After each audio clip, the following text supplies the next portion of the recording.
So, hey guys, this is the Techpoint Africa Podcast, and this week I'm just trying to put some emotions into my face so that I can be more human, right? And I don't look like a robot talking in front of a mic, because over the weekend I saw something that scared me. I saw an AI reporter, an AI show host basically, and it looked really lifelike. It looked really realistic. माननीय प्रधानमंत्री जी, हम आभारी हैं कि आप हमारे बीच आए।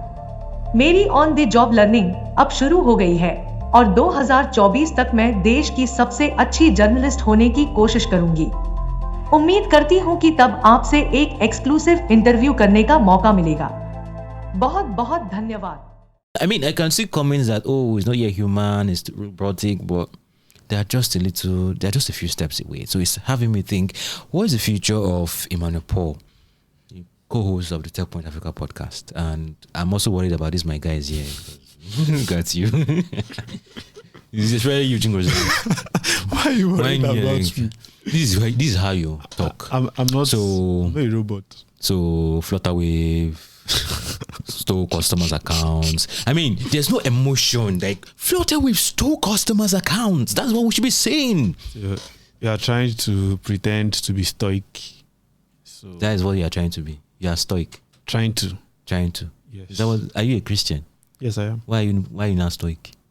So You're supposed to be optimistic. Yeah, I mean, stoics are. So funny enough, you can be Christian and stoic actually. Mm. Yeah, I mean, not like what do you call it? So there's an aspect of it that is stoic. That kind of works with your. So you're like faith. Job. Shall we only expect good things from God? Shall we not also expect exactly? evil? I mean, that's in a way that's actually the whole concept of Christianity. I mean, suffering. In this world, you have tribulations. Yeah. If you guys continue spending time to talk about story, no. It's AI. We'll just choose AI over you guys. And then you but this is what brings life to the whole conversation, right? AI is about to take our jobs. So what else are we good for? If not the philosophical reflection. So try to put some emotion in your face when you're talking. All right. So I'm not bothered or worried. I've said it before. You go to farms. Exactly. Okay.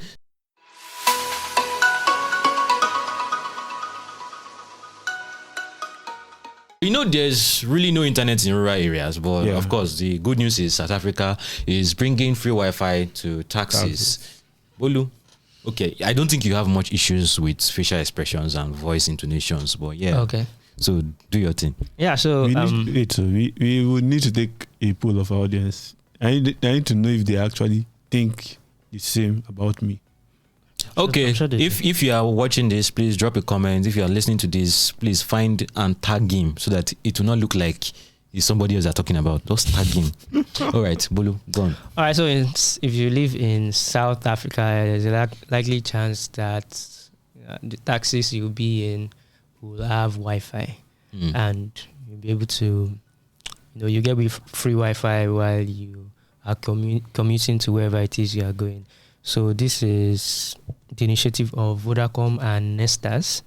If you don't know Nestas is a vehicle tracking and telematics company, right? So what they are trying to do is get you, if you are, commuting, they want you to enjoy it, connect via Wi-Fi, don't use your own, data to connect. And yeah, if you don't understand what telematics means, Nestas is a company that does vehicle tracking and telematics. So that just simply means it's something like IoT, right? Internet of Things, where you connect, vehicles with communication devices, so you can, know where someone is at a particular moment, or to an extent even do some remote controlling, from wherever it is that you are. So that's what they basically do. So these things that they have in those cars already can now double as a Wi-Fi router, right? And they already have it in about over 3,000 cars already. So now that it's in those 3,000 cars, those other cars that don't have the Wi-Fi router thing can now connect to it. So because they said about 60% of, when it comes to the transportation in South Africa, people use taxis 60% of the time. right? So there are a lot of taxis on the road. So if your own car does not have the router, another car on the road can have it, then you can connect. Yeah. So, but there's a play here, right? They said to get access to the free Wi-Fi, you need to watch some ads in the car. It makes sense. You watch some ads and then you get free Wi-Fi. So, okay, it reminds me of this Nigerian startup that wants to Yes. put Wi-Fi in public bus stops, Atmosphere. So it's that same kind of principle. You're waiting. I mean, if you're in Lagos, for example, and you live in really, really busy bus stops, so you go to Allen Junction, for instance, in the evening, and while you're waiting for fights to enter bus, you start browsing the internet. But yeah, that's the concept of bus stop makes sense. But taxis is just you in the taxi.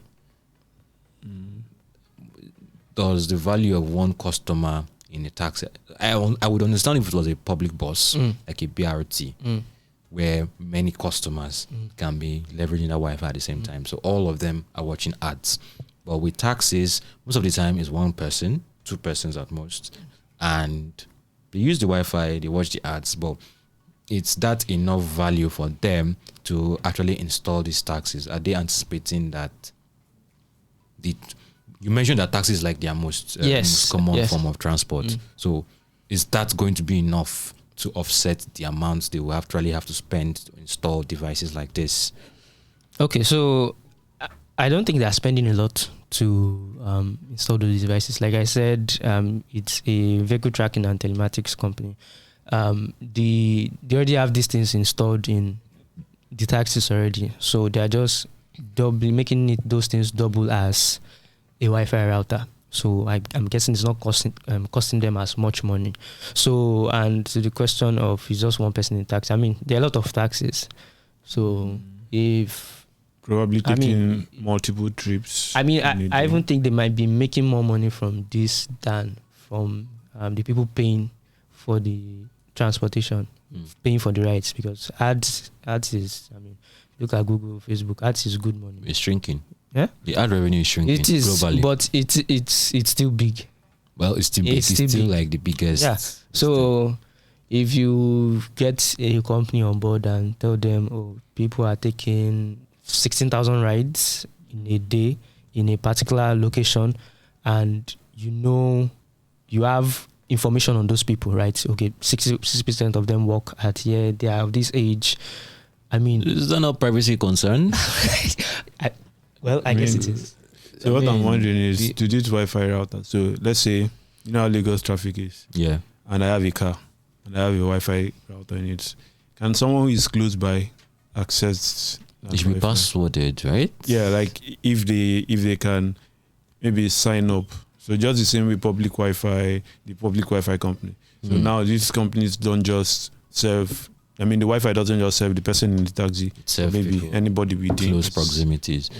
Wow, that makes sense. So I don't know. While we're preparing the script for this, I was playing around with something, and probably Gracious would have been asking who is doing this in the article.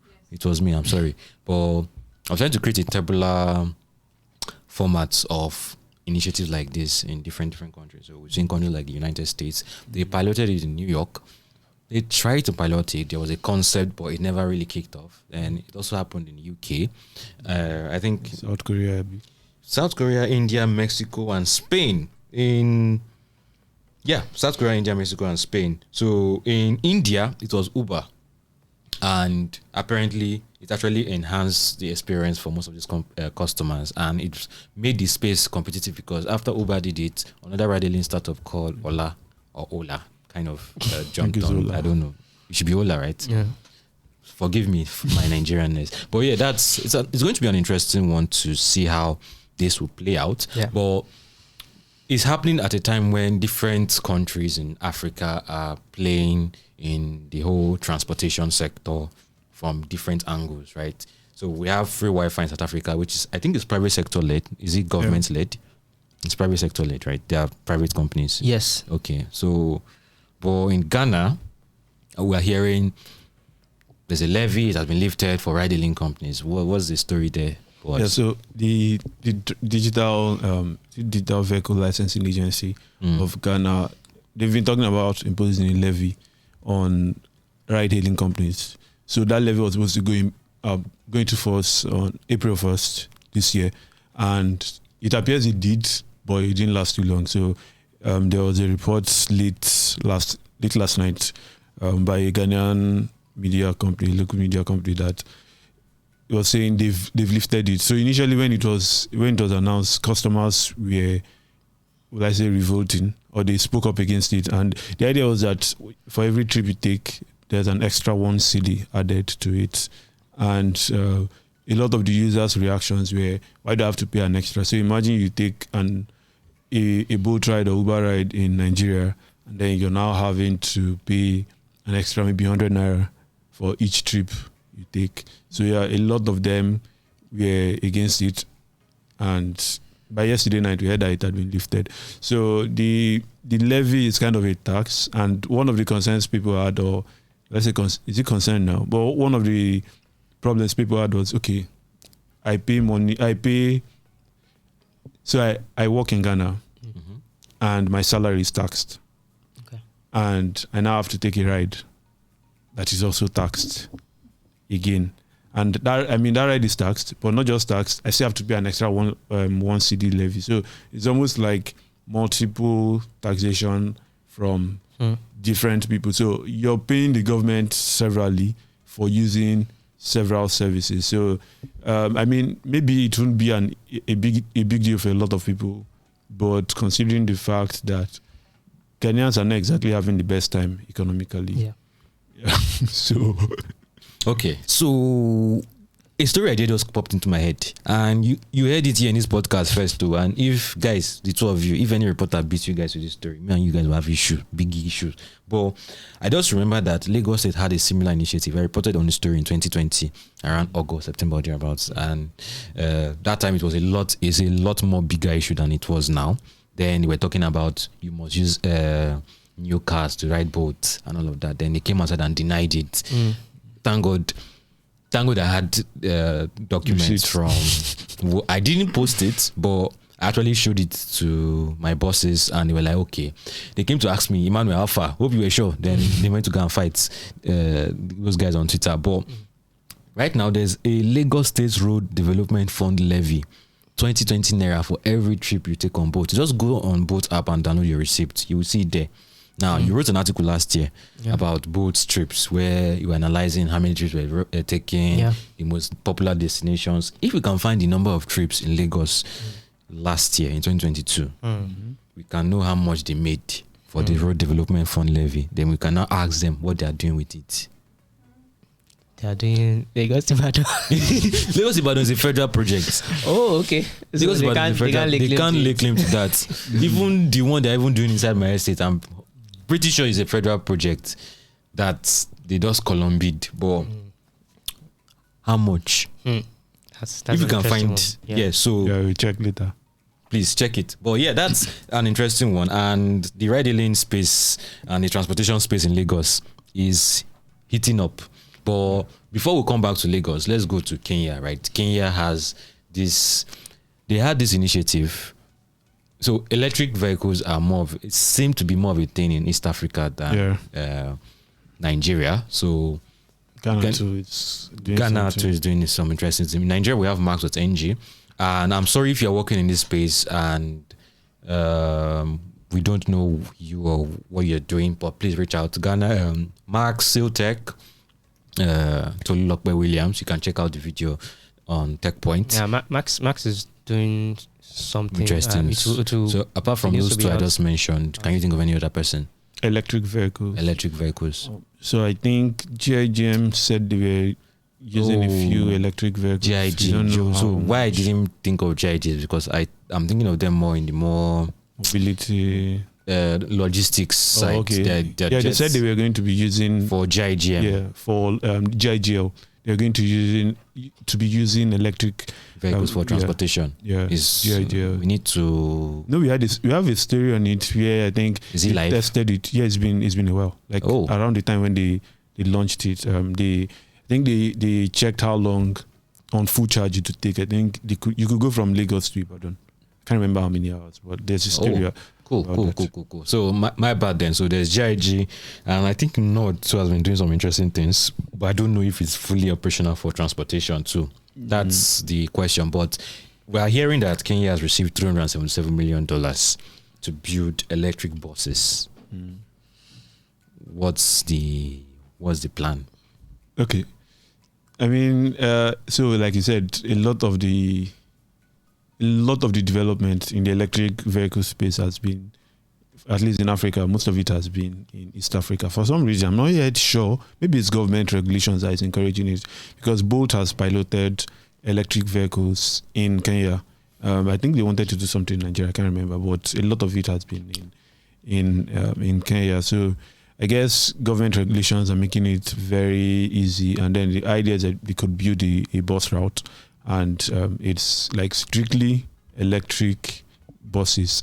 So 377 million. That's a huge amount of money, and it's going to be interesting to see how far it can go in bringing electric vehicles mainstream. I mean, it's not yet mainstream in any part of the world, but I think Kenya seems to be taking a lead on that, and it will be interesting to just see how that goes. So the question I'm asking now is, a lot of things are coming to my mind, right? You say you want to do something like this. It's a really awesome project, really ambitious project, but where are they going to get these buses from?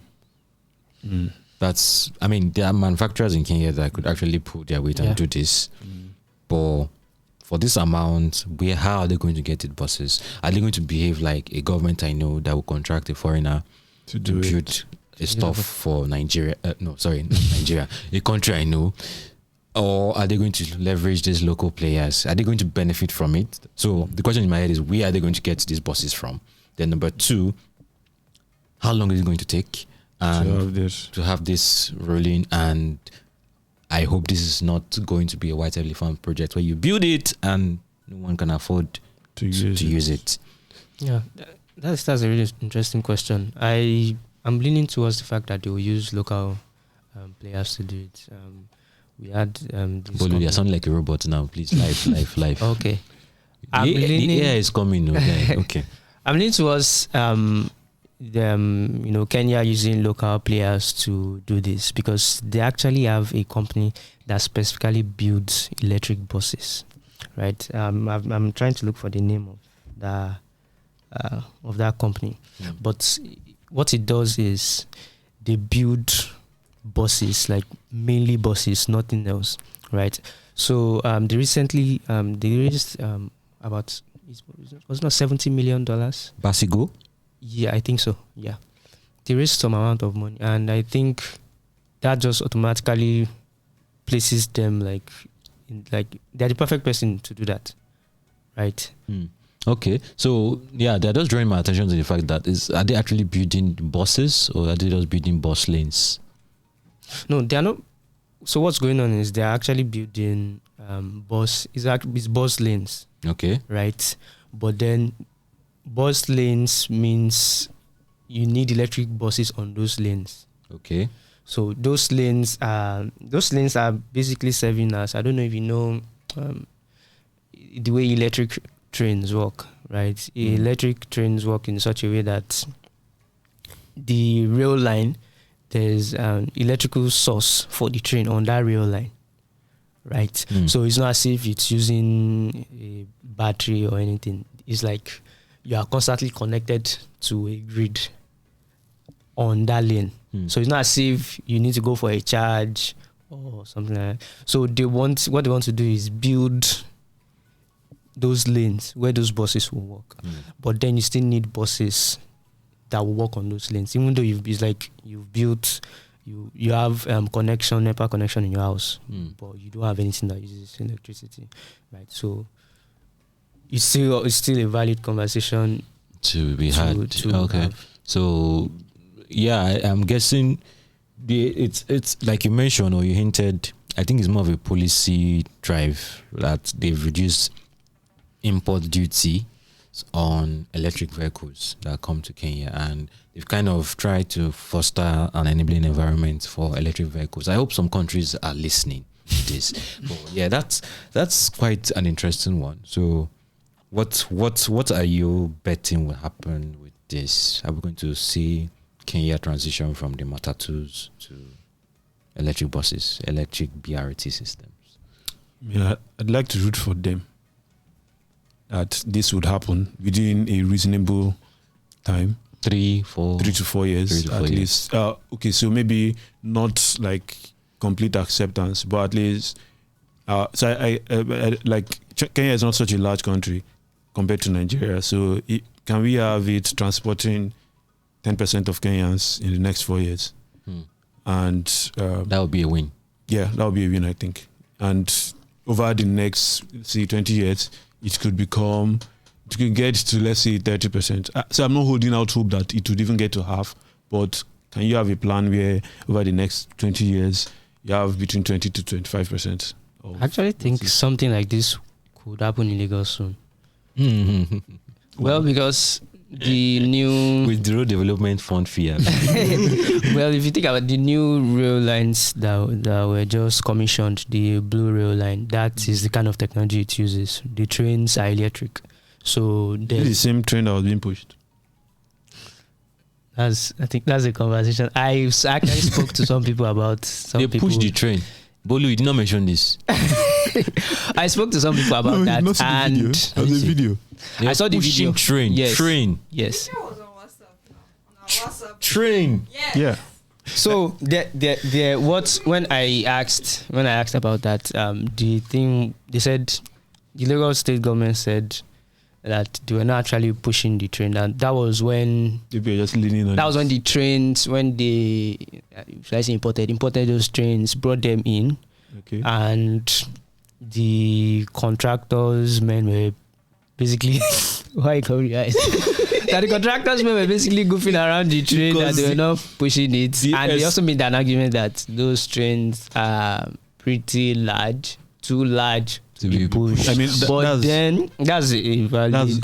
That's valid, because that's also the first thing. But then I did some research. I did some research, and I found out that it's actually possible to push a train for like 5 people to push a train. That's happened before in India, right? So what's the fiscal like? So I'm not very good with physics, but no, not like the physics. So I'm going to assume if you're going to push a bus, there's some. I can't tell you to go and push one bus on your own, but maybe if the 3 of us came together, we could push a bus. So, like, if 5 people were pushing a train, I don't know.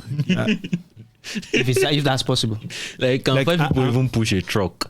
A truck, a corn oil truck. Exactly the same arguments. The person, okay. No, it sounded ridiculous. That I mean, when I saw it, I looked at it and I was like, pushing train. Oh, that was what they sent to the group. Oh, yeah. So what I was wondering is, okay, at what time? So we don't have full context, of course. Like, was this when they were taking a ride that maybe it broke down and they had to push it? It's not when they were taking a ride, which is highly unlikely. I've taken a ride on the train, and it was pretty solid. No, I think the Lagos. While I was covering my eye, I was thinking you were about to, because the excuses the government gives sometimes are really cringe. So, but I think the explanation makes sense. I mean, I find it hard to believe that 5 Lagosians. It's not like Lagosians are buff like that. Yeah, I throw a stone in the market, most people are going to be lean like me. So the chances are 5 of me is pushing a train. Not something light. Okay, yeah. So a very, very, very huge crypto-focused companies look like they wanted to push a train on their own, and they got the result of what they were looking for. They went to push a train. Yeah, they tried to push the blockchain train. Blockchain train, like this my guy here, and it's slim. That was it. So Paxful shut down. Yes. What happened? All right. So Paxful, as the CEO of Paxful, Ray Youssef, announced that the company would be shutting down, and advised, not even told customers that had funds left in the company to withdraw their funds because they can't go on. The reasons why the company is shutting down is because regulatory issues have been crazy lately. There's also the crypto winter that's refused to go. Well, we've seen some developments, but the crypto winter is still there.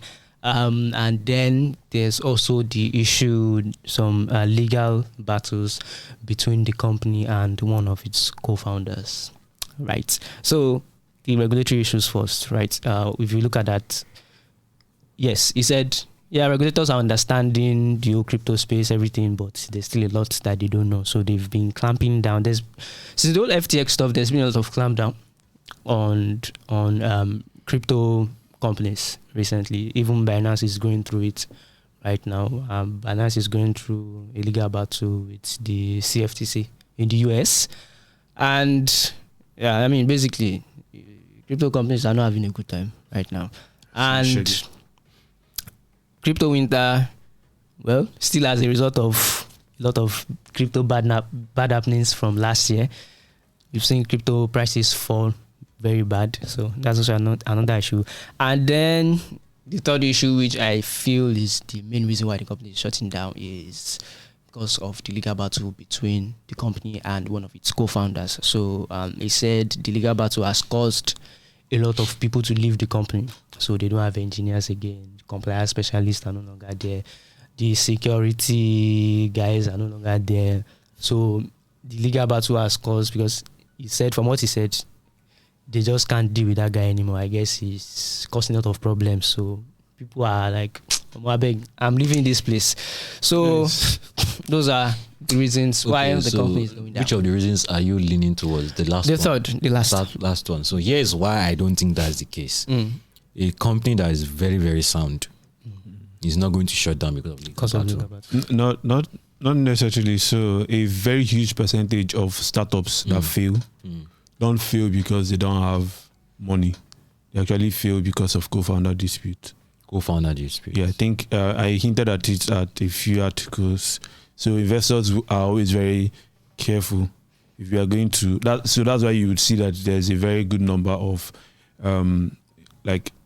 there's a solid relationship usually between co-founders who get funded, because investors are looking at that. Some people are skeptical about investing in husband and wife teams. What happens if you get divorced? So that's why they would likely invest in two brothers or two siblings than a husband and wife.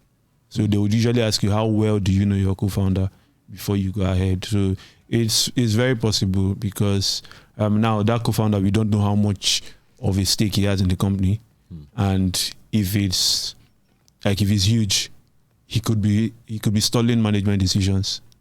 He could actually be the reason why you don't pay staff, which is why staff could leave. So if they have, we've had several issues in Nigeria here where founders, this one wasn't even a co-founder. They had issues with investors. The founder was like, "Oh, I can't take this anymore. Take the company," and they walked out. Because, I mean, those disputes, it could be a legitimate reason why they are shutting down. So it's. Why do you think it can be? Okay, so I should have asked if the co-founder was still with the company. He wasn't. He was kicked out a year ago. Yes, he was kicked out a year ago. So if he is not affecting decisions internally, and it's just the legal battle, but he's still on the board. He's still on the board. So that's not kicked out now. If someone is on the board, how is that kicked out? I mean, you could be kicked out of leadership, but they can't. Especially if, okay, I don't know how they are. I've not looked at their numbers. Like, how do they fund it? Completely out of the company, depending on who that person is. If I'm a majority stakeholder, it's difficult. He was not the majority stakeholder, was he? I don't. He's know. not the CEO. He's not. Even when he's not a CEO. So if he's a co-founder, then I assume he was on the early founding team. He wasn't brought in. So that means he has significant stakes. You also don't know whether he has some of the investors backing him. If he has some of those investors backing him, it could make life miserable for the company. Okay, that's a fair point. And depending on the role he was handling, I don't know. It could be messy actually. Yeah. Oh, that's a messy one. It's pretty abrupt. Because the company has been around for a while. They started in 2015. Yeah. They were even giving us data on. Yes, Nigeria usage. was one of their biggest markets. 1.5 million users. In 2021, Nigerians alone did 1.5 billion. Wow. In crypto Bitcoin transactions. So $1 billion, yeah. billion. Dollars. I'm telling you. Well, I pity everybody. I pity all of you. Now, why honestly. Barry no they believe so no get money? Yeah. So I think let's move from the bad news and talk very, very, very briefly about Shuttlers. Reality something Shuttlers. So Shuttlers just raised $3 million, right? for $4 million. Oh, sorry. So they raised $4 million and they want to expand their operations in Nigeria. Yeah. Yes. Okay, so what are the talking points you spotted? Okay, a few. The ride hailing space it hasn't always been very favorable for Nigerian startups. And then last time they raised was 2021 and they said they wanted to do a Pan-African expansion. But now they are leaning towards a Nigerian expansion, which is a bit curious to me because the CEO says they have the infrastructure that they can easily plug in to expand across Africa. So why are you not doing all of that? Between 2021 and this time, a lot has changed in the macroeconomic environment. So I'm making a guess that it's not as easy as they expected or as they thought to expand across Africa. And between that period, we've also seen some funny developments. Swivel went public through a SPAC, made a few acquisitions, even tried to walk back on one of the acquisitions. I think that was Volt that they made. So we've also seen Plenty Waka trying to expand to Canada. Trips, please. Oh, sorry. Yeah, Trips now. Yeah, Trips trying to expand to Canada and now tripping. Don't leave me. But yeah. It's just you also, Joe. But yeah, they tried to expand to Canada. They made some acquisitions, I think in Uganda, 2 countries in Africa. I think, Uganda and Ghana, Starbucks and one other. But we can't really say that these guys are killing it so far. So I'm a bit skeptical, rightly so. Skeptical about it, but I kind of have some trust in Shuttlers. So Shuttlers is one of those companies that had to bootstrap for a very long time before raising funds, and they were. When you bootstrap and stay alive for that long, it kind of helps you to think clearly. You just use what you have to get what you need. So I'm holding out hope that yes, you survived without funding. Yeah. And you can do a lot more now you have funding. But the reality on ground, let's talk reality things, is that it is hard for you to build a ride-hailing startup. I was curious this morning and I asked Willie, how many local ride-hailing successes do we have? Right? So what does this say about the ride-hailing space? And even not just Nigeria, but globally. We've seen Uber burn through a lot of money and they're only trying to now get to profitability. We've seen Lyft. I think Lyft is now valued at less than the amount they have raised. So this shows you that it's not a very easy place to play in. We can't say for now, I don't have a crystal ball to say that you guys are going to succeed or not, but I'm holding out hope that they are able to succeed and hopefully prove that the Nigerian ride-hailing space is like worth investing in. So shout out to Trips. Shuttlers for new investments, but it's not a straightforward road ahead. Yes, I believe they know that already. I wish them all the best. I believe they will do it. Yeah, so to help startups like Shuttlers do well, to prevent more companies shutting down. Last year, the Nigerian Startup Act came into existence, and I think we should sign off with mentioning this. They've elected members of the council, the National Council for Digital Innovation and Entrepreneurship, and of course, they now have a representative forum, people that will representing the council. And we have names like Davison Oturu, managing partner at Nubia Capital, Mohammed Ibrahim Jega, he's the co-founder of Dominion Blockchain Solutions. We have Eloho Omame, the co-founder and general partner at First Check Africa, a notable person in the tech space, founder and CEO of Outsource Global, Amal Hassan, and yeah, those are like the 4 representatives of the consultative forum. Why am I mentioning their names? Because it's not enough to just have that law over there. It's not enough to say that the president has signed it. Yeah, we've celebrated it. We've said all the good things he can do, but that's where the work starts. Engaging these guys. And these guys are the private sector stakeholders that you can actually engage with. So I'm not saying you should bludgeon them to death with questions and reaching out to them unsolicitedly, but give them a little bit of close marking. And these are the kind of people that can help you engage with the government whenever there's any issue, whenever you need something, you have questions asked. But it's not just them, the entire Nigerian Startup Act team. So I think it's an important initiative. But unlike government initiative where you expect them to drop it on your lap, I don't think it's going to happen that way. You probably have to be the one to fight for it. So yeah, you can check out the video we did with the special assistant to the Nigerian president on innovation, Oswald Osareti Ngwobadia, and you will hear him clearly asking you, what can you do about it? So Bolu, what can you do about the Startup Act? And what are you doing about it? I don't get startup now. You don't get startup. You are working in a startup, so what can you do about it? You will see me your DM. We'll see, don't worry. We will see. Don't worry. If you don't do anything about it, you will get a book from the author called You Go See Shege. So don't worry. All right, guys. So yeah, I'm going to leave you now. The Pitch Friday is coming next week, right? Yeah, so next week Friday. Next week Friday. We have an important update, so watch out on the website for that important update. So don't just come to Pitch Friday like that to look out for that update too. Don't say I didn't tell you. Then we have the Lagos Startup Expo coming.